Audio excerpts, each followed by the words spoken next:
Nasib seorang mahasiswi cantik bernama Elisa Siti Mulyani pilu di tangan mantan pacarnya Riko Ariska, 21 tahun.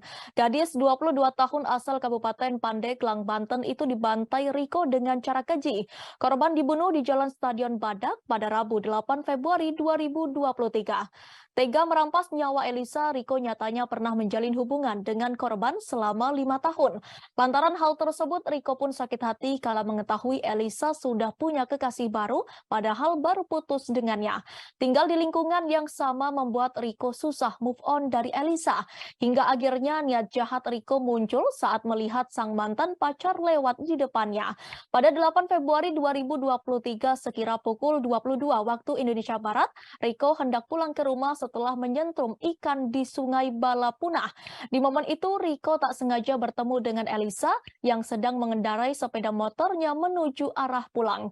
Melihat hal tersebut, Riko pun mengejar Elisa dan meminta untuk mengobrol di Stadion Badak. Riko langsung mencekik Elisa dan langsung menyeretnya ke jalan menuju semak-semak.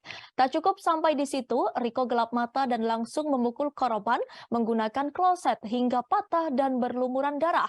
Kronologi peristiwa ini disampaikan oleh Kasat Reskrim Polres Pandeglang AKP Silton Silitonga.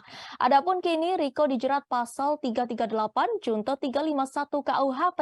AKP Silton Silitonga menjelaskan pertimbangan menerapkan Junto 351 dalam pasal 338 KUHP karena sebelumnya Riko Ariska melakukan pembunuhan, pelaku menganiaya korban dulu. Sementara itu, sosok Elisa yang merupakan mahasiswi salah satu perguruan tinggi di kota Serang itu dikenal sebagai pribadi yang baik. Elisa kini telah dimakamkan pada Kamis 9 Februari 2023. Ayah korban Tubagus Hadi menyebut Elisa adalah sosok yang mandiri dan solehah. Tak cuma keluarga dan teman-teman dekat, sosok Elisa juga banyak didoakan netizen.